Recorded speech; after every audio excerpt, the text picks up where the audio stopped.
Kirtan Ganana Tanaparo Premamritam Banidhi Dhira Dhira Jana Priyam Priyakaram Nirmasaram Pujitam Nana Shastra Vicharanayika Nipunam Tadharma Sanghastapakam Lokanam Hitakarinam Tribhuvane Mannam.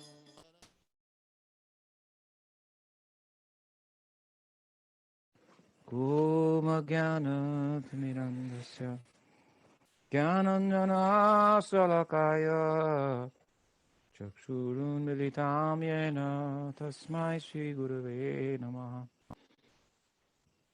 Adunulambito Bujo Kanakavadhatu Sankirtanaya Kapitaro Kamalaya Taksho Vishwambaro Dvijabaro Yugadharma Palo Vande Jagat Priyakaro Karunabhataro Vande Śrī Kṛṣṇa Chaitanya Nityananda Sahodito Gurudaye Pushpavanto Chitra Sangdo Tamono Vandeham Śrī Ramakrishna Abhayo Charano Sako Sukado Paramanando Sundaro Subalapriyo Hey Krishna Karuna Sindhu Dinabandhu Jagatpate Gopisha Gopika Kanta Radha Kanta Namostude Tapta Kanchana Gaurangi Radhe Vrindavaneshwari Vrishabhanu Sute Devi Pranamami Hari Priye.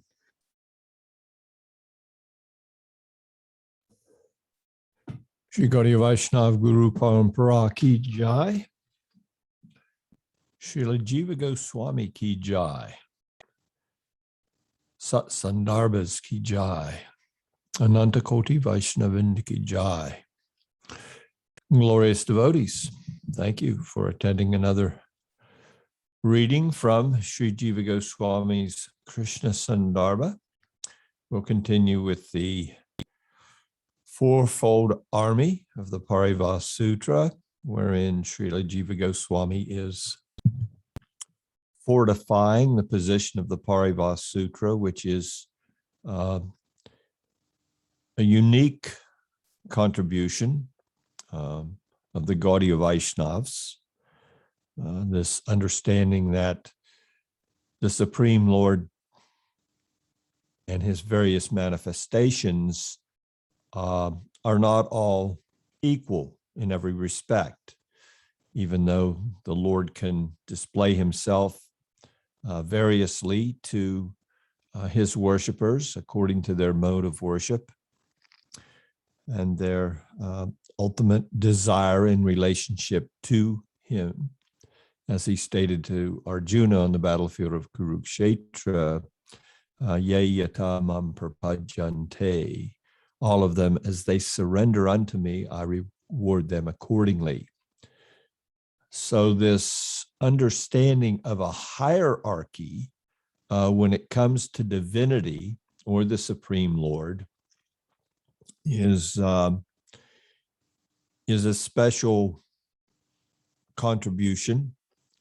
Although it's there in Shastra, it's been brought out specifically and prominently by the Gaudiya tradition.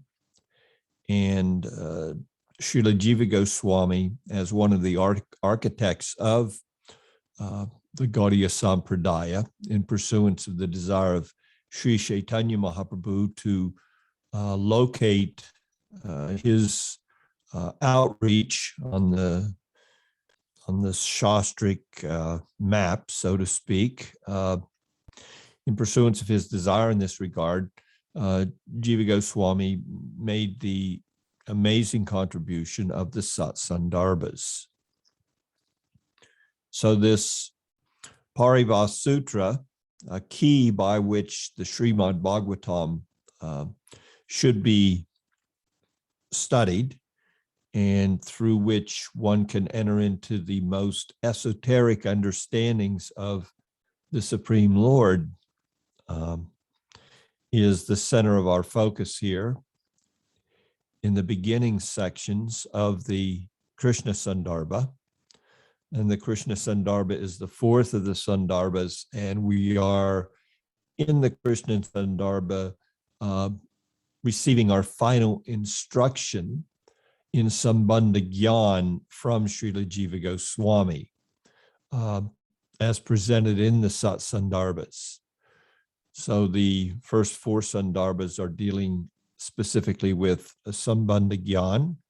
The next Sandarbha, the fifth, the Bhakti Sandarbha, deals with Abhideya, or the practice, the means by which one can attain their spiritual objective, and the specific means, of course, for the attainment of Bhagavan Śrī Kṛṣṇa, which is the specific attainment desired by Gaudiya Vaishnavas.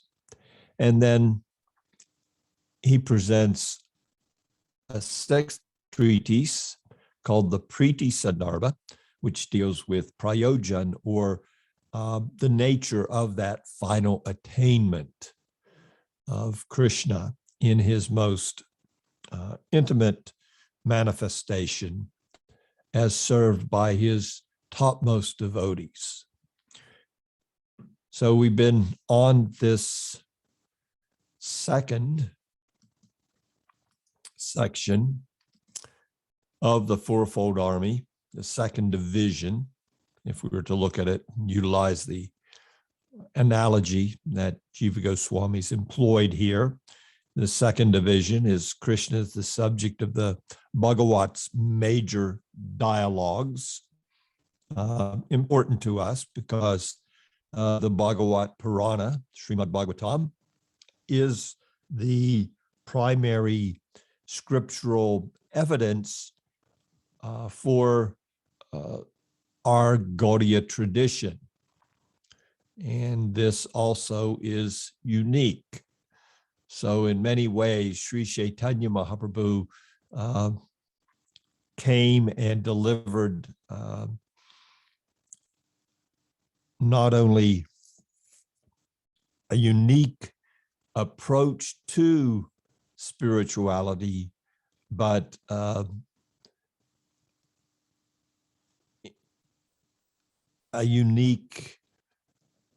it was unique in many ways. Let's just leave it at that. Unique in what is the ultimate objective of spiritual practice, and unique in that he switched the focus of the primary scriptural evidence from the Upanishads, the Vedanta Sutra, and the Bhagavad Gita, Prasthanatrayi, as they're known, to specifically the Bhagavat Purāṇa itself. And Sri Jiva Goswami's Tattva Sandarbha, the first half of that presentation, focuses on the significance of the Bhagavat as the primary Praman. So we'll continue where we left off, with Krishna being the major subject of the dialogues of the Bhagavat Purāṇa. Anuchedas 44 through 73. And we take up today with the 64th Anucheda. Sanika Rishi is blessing. I believe this is carried forward from our last discussion. A blessing upon the speaker, Sutta Goswami, from the student, unique to the book. And we're still in that section and just finishing it up where Jiva Goswami has looked at the specific questions presented by Sunaka on behalf of the sages of Namasaranya to Sutta Goswami. And these questions really constitute the majority of the Srimad Bhagavatam, these questions and their answers. So the questions were posed to the great Rishi, Sunaka, to Sutta. What is the ultimate welfare for humanity? What is the essential engagement outlined in scripture by which the self can attain complete fulfillment? With what intent did Krishna appear from Devaki, the wife of Vasudeva? Please describe Krishna's magnanimous acts. Please describe the various avatars of Krishna. After Krishna's return to his own abode, where has Dharma taken shelter?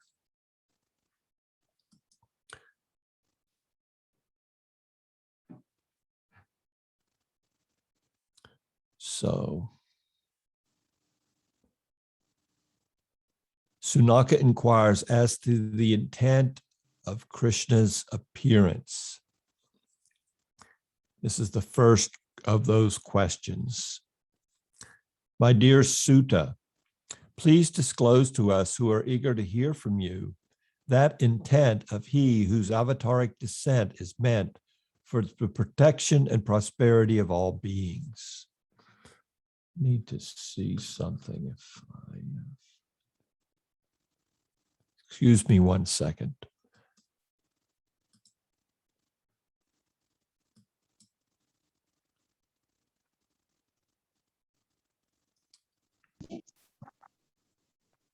Bueno, igual dentro de todo te fue fácil para limpiar. Está Claudio también acá. Una se quiere ir. Yo necesito retirarme y limpiar. Viste que voy, tengo que dejar. Si alguna se quiere ir ahora, se va. ¿Querés ir? Anda. Claro, eso fue ayer, hoy te tocamos. Mañana vayan a limpiar. Porque yo los viernes sí, ¿viste? Cuanto antes salgo, poder tomar el El otro día llegué 1:05 a la parada y ya había pasado, estuve hasta las 2:15 esperando a Vicente López. Estuve hasta las 2:15 esperando, con unas ganas de irme a mi casa. Así que bueno, por eso yo sí, el lunes, vos me decís 1:15 te vas. Porque tampoco pasa. Además, yo el 15, I'll be right back with you. I'm going to double check. Pero ese día no venía ninguno. Si yo llego a la 1:05, poner tomo. Y pasó ese y ya está. Sí, por eso yo termino lo que me toque, claro. Lo que me toque, claro. Sí, sí. Mañana si querés subir vos otra vez, y nosotros nos quedamos abajo. Arreglando. Está bueno. Paso para ver, no paso para Liṅga. Yo te subo y te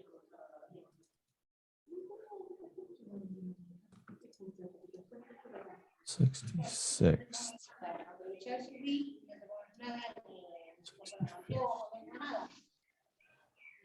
All right, we're back. We have figured it out.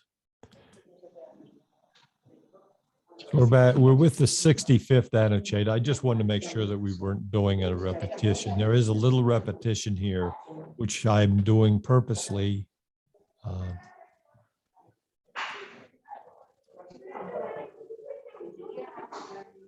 So I apologize for that short delay. We continue here. Let us read from the 65th Anucheta. We did have a little of the coverage of this in our last class, but My dear Sutta, please disclose to us who are eager to hear from you that intent of he whose avataric descent is meant for the protection and prosperity of all beings.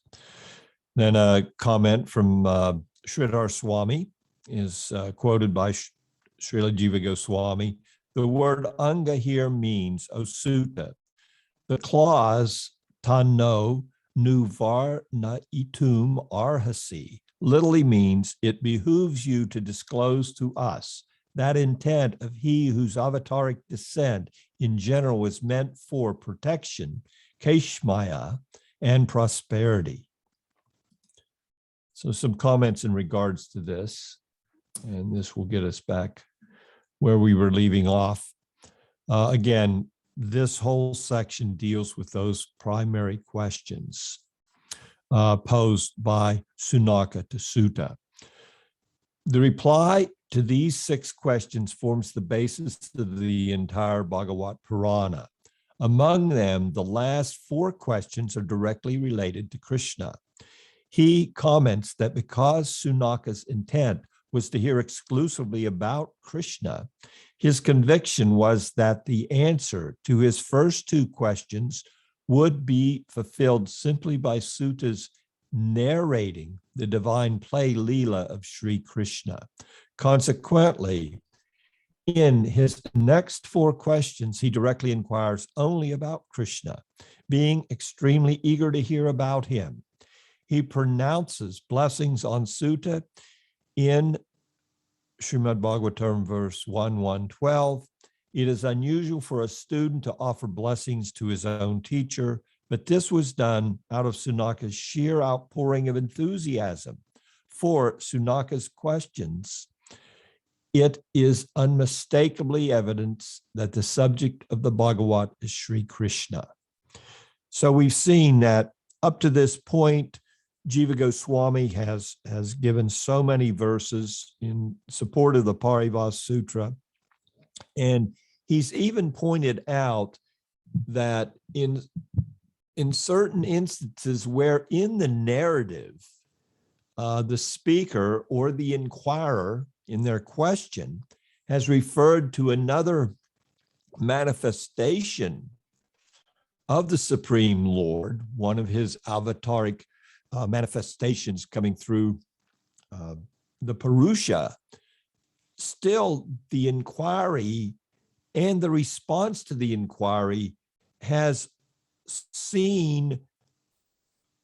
been seen and should be seen in light of the intent of the speaker to acquire additional knowledge or respond to the question in a way that Lord Śrī Kṛṣṇa, Bhagavan Śrī Kṛṣṇa, Swayam Bhagavan, Krishnastu Bhagavan Swayam, the original personality, is truly what is being discussed and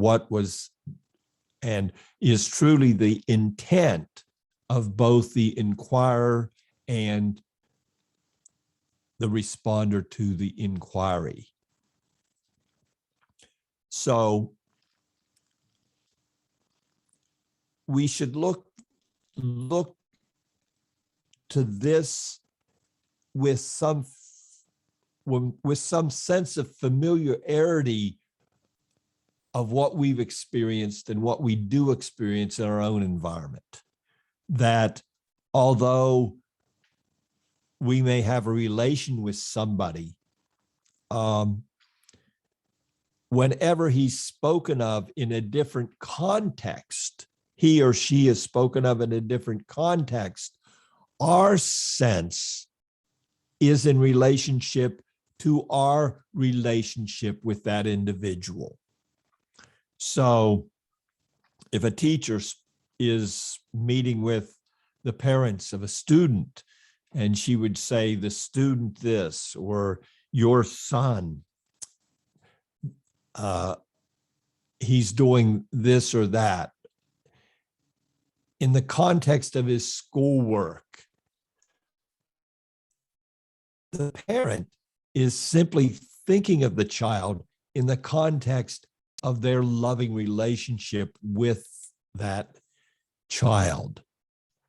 So even we may have a relationship with a very, very famous individual. You have a relationship with a king or a queen or a big rock star or a whatever. We may have a personal family relationship with them. So even though we hear someone speaking of them in a different setting, like the queen went out in her carriage and all the citizens, there was a great uproar and tumult and in appreciation of her. Well, the daughter of the queen or the son of the queen or the husband of the queen is not thinking of that personality who they have a family relationship with as a queen. So similarly, although there's so many narrations in the Bhagavatam and the Lord has invested his energy or he's descended in so many forms to accomplish so many ends within human society, still we as devotees of Lord Krishna, we see all of those descents as a manifestation of Krishna. So when we hear that Narasringa burst forth from a pillar and protected Prahlad and ripped asunder Hiranyakasipu, we're thinking of Lord Nrsingadev as a manifestation of Krishna. And Prahlad himself even is a devotee of Krishna. So this is the point that Jiva is repeatedly making in this particular section of the Krishna Sandarbha. So Jiva goes on in the next Anucheta. While describing Krishna's prowess, Sunaka demonstrates further his eagerness to hear of his fame. A person entangled in the terrifying state of temporal existence, who, even out of a sense of sheer helplessness, utters the name of he whom fear itself fears, is immediately delivered from that temporal state. Jiva continues and unpacks this. The word vivas, even out of a sense of sheer helplessness, means even while subjected to any particular set of external controls and impositions by the particulars of conditioned existence. The compound Yan Nama, the name of whom, is a reference to the name of Śrī Kṛṣṇa, because the names of all the various avatars culminate in his name alone, on account of his being the avataric source, avatari. It is for this reason that the Vishnu Purāṇa asserts that the names of all the various avatars emanate directly from Śrī Kṛṣṇa. The prose text on this point states, the individual causes of the names of all the various forms of Bhagavan find their source in him, Krishna. This is to be understood as referring to names such as Vasudeva, Damodar, Govinda, and Keshava. The pronoun tata from that means from the state of temporal existence. The correlative pronoun yat, on account of which, signals the cause of liberation from that state, reasoning that it is because fear itself fears his, Krishna's name.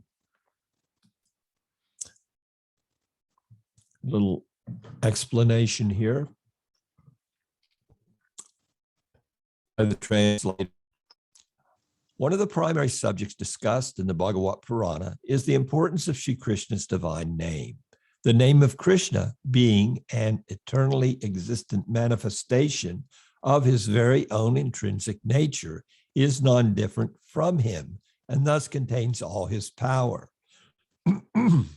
This was discussed in Bhagavad Sandarbha. Even if one chants or remembers the name of Krishna out of a state of helplessness, he or she is delivered by the name. The story of Ajamil recounted in the first three chapters of the 6th canto, is an illustration of this fact. From the context of the above verse, it is clear that Sunaka is referring to Krishna's name and not that of any other form of Bhagavan.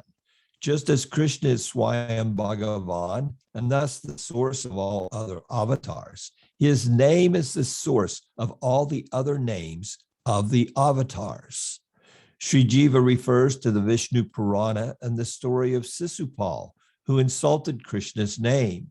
The abuse to Krishna's name became the cause of disrespecting all the names of the various forms of Bhagavan. This is the verdict of the sage Maitreya, who made such a declaration, knowing that Krishna is Swayam Bhagavan.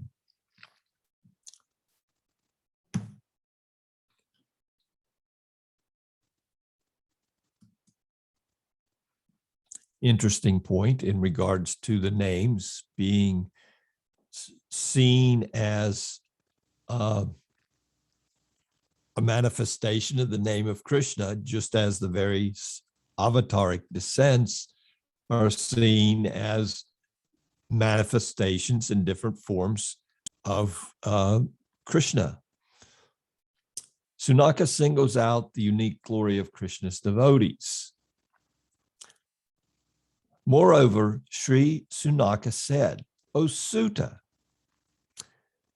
the sages who are established in the state of unwavering mental fixity, sama, having taken complete refuge of his, Sri Krishna's feet, immediately purify anyone simply on being contacted, whereas the water of the celestial river purifies only through repeated use.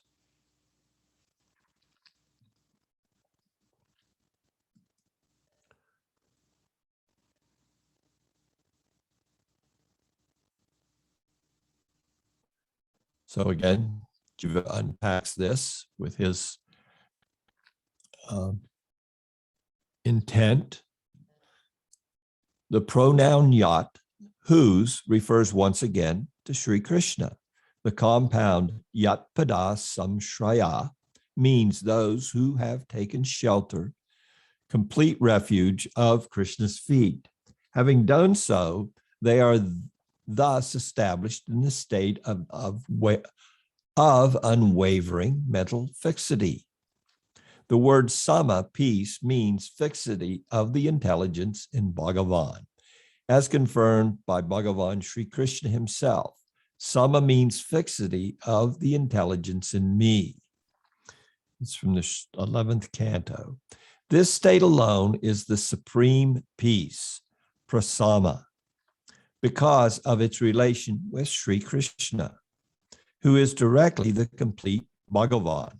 The word prasamayana means that those whose path or refuge, ayana, is prasama alone, the state of supreme mental fixity in Bhagavan.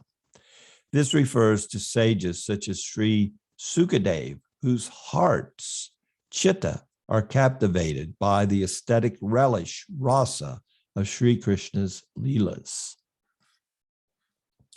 So Jiva is defining for us exactly what is referred to when it comes to unique characteristics of Krishna's devotees and the power of Krishna's devotees being even more profound than any of the places of pilgrimage, any of the holy rivers, just to be in their presence. Why? Because of their mental fixity on Bhagavan Śrī Kṛṣṇa. And because why? They are completely at peace. They are not in any way disturbed by the material world. And therefore, they are worthy of our taking shelter there at their lotus feet. Jiva continues. The word upaspristha, simply on being contacted, referring to the sages, means on being attended by mere proximity, by mere presence. They immediately purify, meaning that they wipe clean the slate of sins together with their subblatant tendencies, vasanas. The celestial river refers to the Ganga, whose water is described below. Janardhan is the supreme deity who is free from material contact, being entirely of the nature of consciousness. It is he indeed who exists in liquid form as the water of the Ganga. Of this, there is no doubt.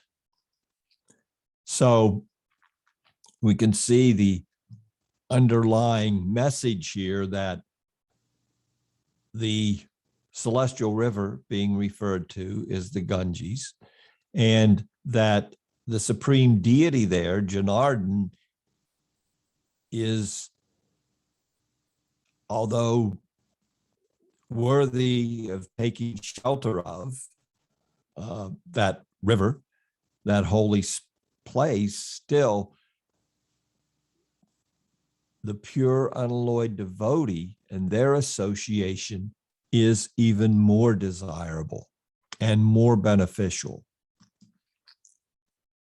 Jiva continues, although the water of the Ganga is itself of such qualitative being, and although it emanates directly from the feet of Bhagavan, Vamanadev, it purifies in this way only through repeated use, meaning only by direct and repeated attendance and not by attendance in the form of mere proximity. Even direct service to the Ganga does not purify one immediately.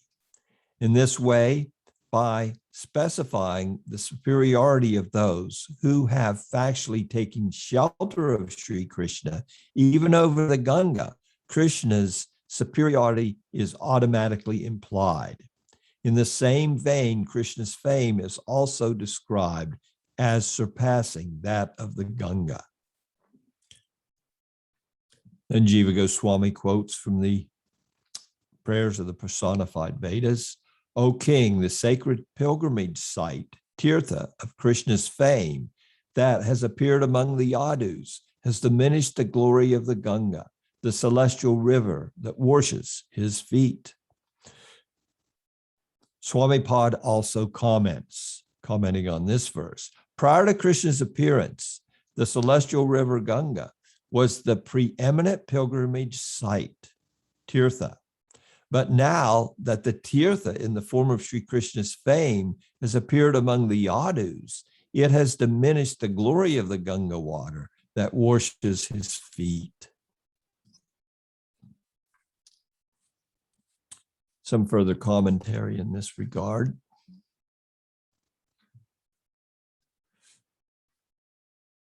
The word prasamayana, qualifying munaya, the sages, refers to those who are established in the state of profound peace, or in other words, in unwavering mental fixity. To fix the context, however, Sri Jiva glosses prasamayana as standing for those whose hearts, chitta, have been captivated by the aesthetic relish, rasa, of Sri Krishna's Leela. referring to devotional sages like Sukadev. It is because their consciousness, chitta, is wholly captivated by such rasa that they are established in unwavering mental fixity in Bhagavan, Sama. So this brings to mind the amazing qualities of Krishna's unalloyed devotees who have advanced to the stage of bhava and beyond, and the unique ability they have simply by their presence and simply by their discourse to benefit anyone who is so fortunate as to come in contact with them. Srila Vishwanath Chakravarti Thakur brings this out himself in relationship to a verse from the third canto in speaking of prasanga, or the topmost sangha. And in his commentary there, satam prasangam mama virya samvido, where the verse is speaking about the benefits of hearing from the superlative devotees. So the verse is speaking to that, and Vishwanath expounds upon that and makes it clear that any discourse of Krishna Katha, Hari Katha, is definitely beneficial for us. But just to have Sangha in the association of devotees is itself bhajana kriya. But if we are so fortunate as to be in the association of prasanga, superlative sangha, of people who have this aesthetic relish of Krishna's Leela. In other words, they have advanced, or they've descended from the position of full rapture and being involved in tasting the rasa of praying bhakti for the Supreme Lord, being in their association, hearing from such devotees, immediately pulls us, the sadhaka, up through the various stages of anartha nivritti, nista, ruchi, asakti, up to bhava and prem.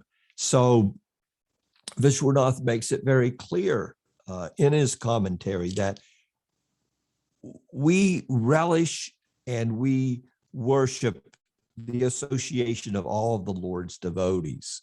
But if we have the opportunity, or if we are blessed with this prasanga, this extraordinary association of the superlative devotee, then this affords us a very rare opportunity, and we should take advantage of that association as much as we're afforded that opportunity, wherever it comes, whenever it comes to us.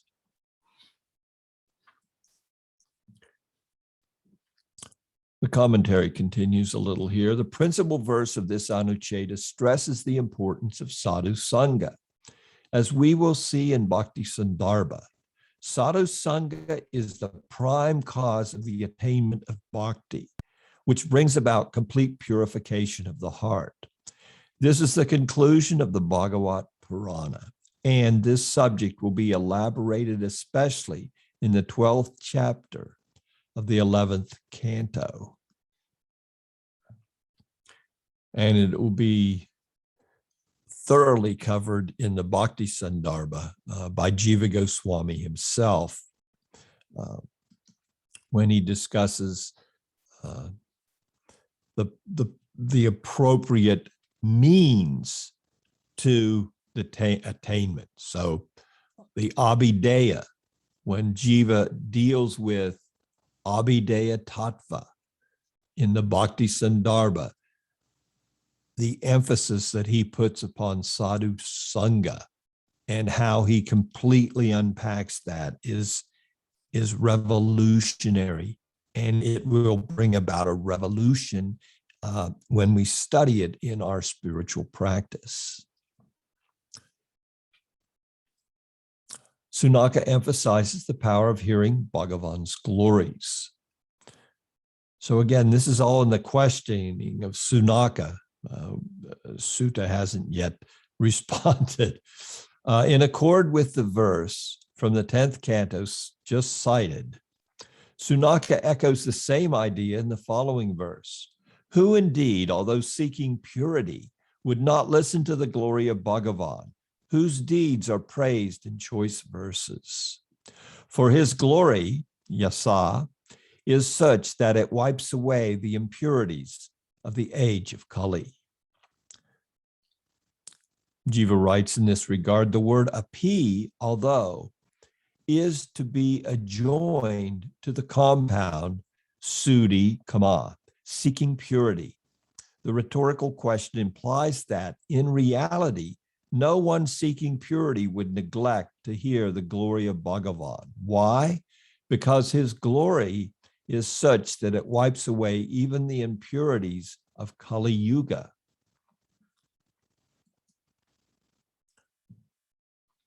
In the commentary, we hear this verse echoes the meaning of the 10th canto verse cited in the previous Anucheta.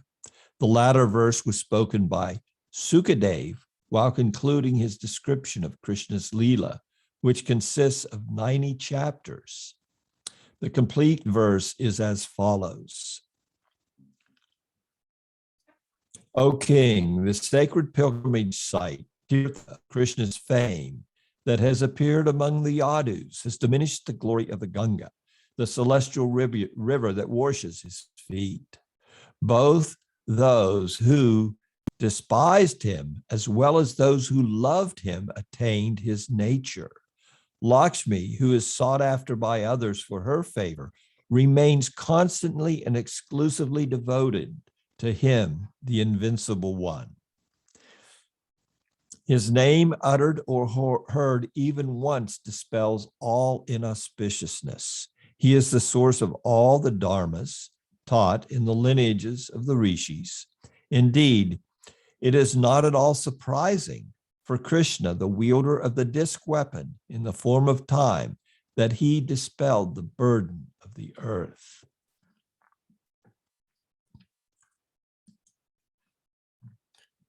Now we come more specifically to the fourth of the questions.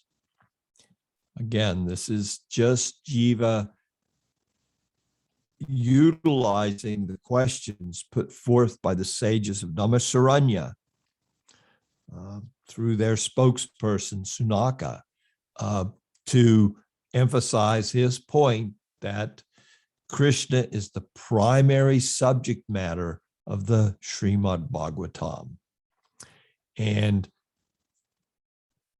not only that, but because he is the primary subject of the Bhagavatam, the majority of the narratives need to be seen in light of the Paribhasa Sutra.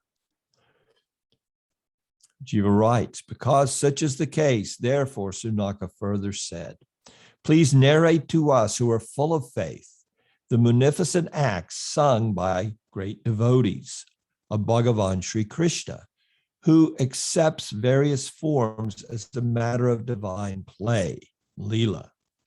The word udarani, munificent, means that Krishna's acts, such as taking birth, bestow supreme bliss. Although utterly complete in himself, he accepts other forms, such as that of the Purusha, as a matter of divine play, līlāya.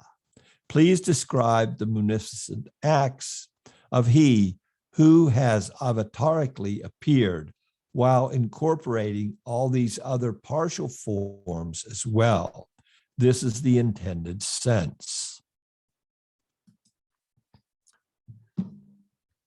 little commentary in regards to this.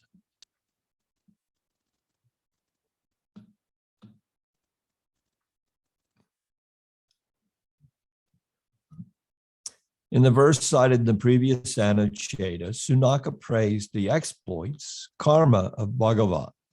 He raised the rhetorical question, who, although seeking purity, would neglect to hear such sanctifying deeds? This question not only praises Bhagavan's exploits, but also implores all sincere spiritual aspirants to hear them regularly. The Smriti Shastra prescribes numerous religious rituals for purification, but Sunaka exclusively recommends listening to the līlās of Bhagavan. The implication here is that whether or not others are prone to hear such narrations, he himself is very eager to hear, as instruction has potency only if one adheres to it himself. So this is our method: Shravanam, Kirtanam, Vishnu, Smarnam, Padasevanam. So this hearing of Krishna's līlās, of the līlās of Bhagavan, in Shastras, Smriti Shastras, dealing with all kinds of religious practices for the purification and upliftment of humanity, and ultimately for the liberation, which is for the most part the objective sought by spiritualists. Now, again, the Gaudiya Vaishnavas, they go beyond Artha, Dharma, Kama, Moksha to a fifth Purushartha, a fifth attainment, a fifth thing of value, which even exceeds everything that's put forth in the Dharma Shastras. They want to simply love the Supreme Lord. And then they want that love to overwhelm them to such an extent that it exceeds any desire in relationship to the material world, and it also dwarfs any desire in relationship to freedom from the material world. Nadanam najanam nasundarim kavitram va jagarisha kamaye. So Sri Chaitanya, he embodied this sense of setting aside all the objectives of Smriti Shastra and all the various rituals contained therein for purification and spiritual attainments. And here we see that Sunaka, and the way he's presenting, he recognizes the significance of simply hearing Krishna Katha, Hari Katha, in relationship with Bhagavan Sri Krishna's līlās, and specifically Krishna's līlās. And which līlās? Those līlās which foster that aesthetic rapture or relish, or as we say, rasa, that spiritual taste that nurtures absolute and total love for the Supreme Lord. So that hearing alone supersedes all these other religious practices. That name alone, Krishna, supersedes anything that could be done to counteract the material energy and its influence upon us.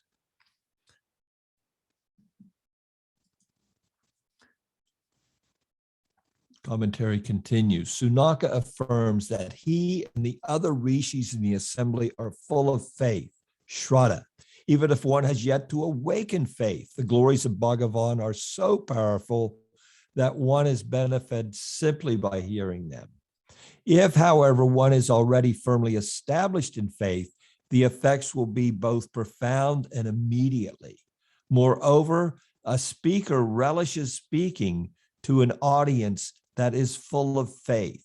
Faith implies respect and openness of the heart to receive.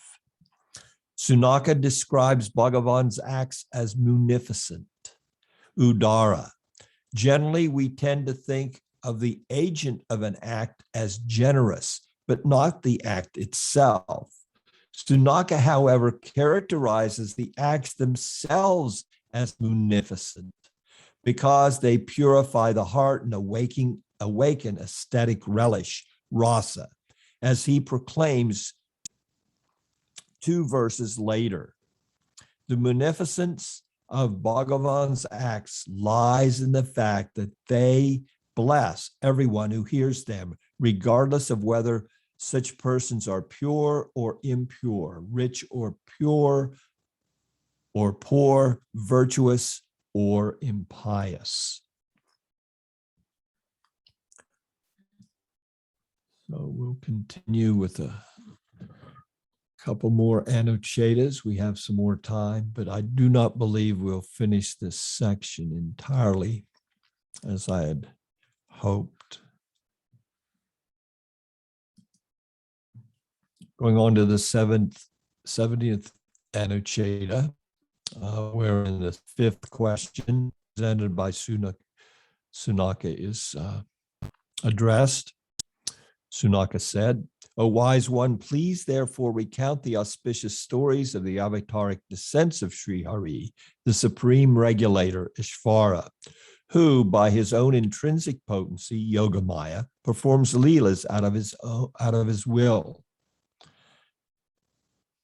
Jiva writes, "Please speak primarily about Śrī Kṛṣṇa Hari. Consequently, may you speak of others only incidentally. This is the intended sense." So Jiva's pointing out here, Sunaka wanted to primarily hear about Krishna. Of Hari means of Śrī Kṛṣṇa, as understood from the context. Avataric descents refers to his Purusha avatars, Guna avatars, and Līlā avatars. Their divine acts, līlās, assume the form of cosmic evolution, sustenance, and dissolution, as well as the removal of the earth's burdens. So this is the main functioning of the various avataric descents. First, to enact the cosmic manifestation, then to sustain it, the guna avatars, through the influence of the primary energies of material nature, goodness, passion, and ignorance, and their presiding deities being empowered by the Lord. And then various Līlā avatars who come through the Purusha avatar, and the Līlā avatars generally come in response to various situations wherein they're called to action, so to speak, by the demigods or by particular circumstances. Now, it's just by coincidence that Bhagavan Śrī Kṛṣṇa is coming to simply enact his play once in a day of Brahma, and it's coinciding with an appeal by the demigods, seeing the forthcoming onset of the age of Kali and the overburdening of the earth at the end of Dwapara Yuga by kings who had who are a bad character. So, but Leela, Krishna's descent is truly primarily and foremost for the pleasure of his devotees. Some commentary. Sunaka was anxious to hear primarily about Śrī Kṛṣṇa, but was also curious to know how Krishna manifests in the forms of various types of avatars. Avatars are of three types: Purushas, Guna avatars, and Līlā avatars. There are three Purusha avatars: Karna-dakshai Vishnu, Garbhodakshai Vishnu, and Kshira-dakshai Vishnu. These were described in the Paramatma Sandarbha. The Guna avatars are also three, namely Brahma, Vishnu, and Shiva. A description of them is also given in the Paramatma Sandarbha. The Līlā avatars are innumerable, such as the Kumaras, Narada, Varaha, Matsya, and Korma. They were described earlier in this book. Among the latter, some are also counted as Manvantar avatars, such as Vamana, some as Yuga avatars, such as Kalki, and some as avatars, such as Narada. So, Sutta Goswami, in response to the inquiry of Sunaka and the sages of Naimisharanya, at the beginning of the third chapter, he went through, first of all, the Purusha avatars, and he mentions all these other avataric descents up to the point where he even mentions Krishna and Balaram. And then we come to the primary verse of the entire Bhagavad Purāṇa, which is the primary focus of this Krishna Sandarbha. Krishnastu Bhagavan Swayam being the pada that puts forth the fact that all these are either parts or expansions of Bhagavan Śrī Kṛṣṇa.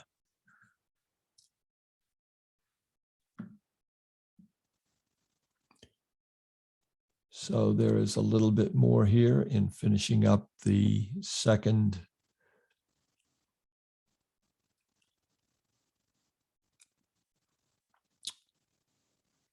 division of the Fourfold army in support of the Paribhasa Sutra.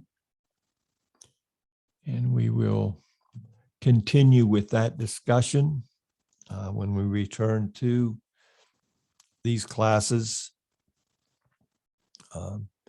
after a intermission for Kartik Vrat, which will be the classes that are delivered during the month of November. So I also have been asked to give classes during that, and it'll be a change for me. We will be able to enter into some Leela narrative, and so the presentation will be different, and I hope you join me on Tuesday for a discussion of the Damodar Leela, and we've entitled those four classes, the Damodar Leela as it is, entering into a deep understanding of Raj Bhakti, as exemplified by the Damodar Leela, which is the entrance point and a highlight of the Kartik Vrat. So I thank you very much for your kind association and attendance. And when we're asked to continue with these classes, we will do so where we left off here, depending on Padmanabha Swami's desires in that regard. If anyone has any questions, I can address those.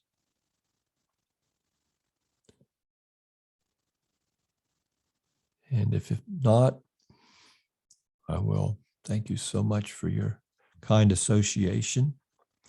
Vanchakalpatubhyascha, Kripa Sindhu Vacha Patitanam Pamanebhyo Vaishnavijya Namo Namaha. Hare Krishna. Shriman Dulal Chandra Prabhu ki jai. Krishna Kirtana Ganana Tanapano Premamritam Manidhi Dhira Dhira Jana Priyau Priyakarau Nirmasaram Pujita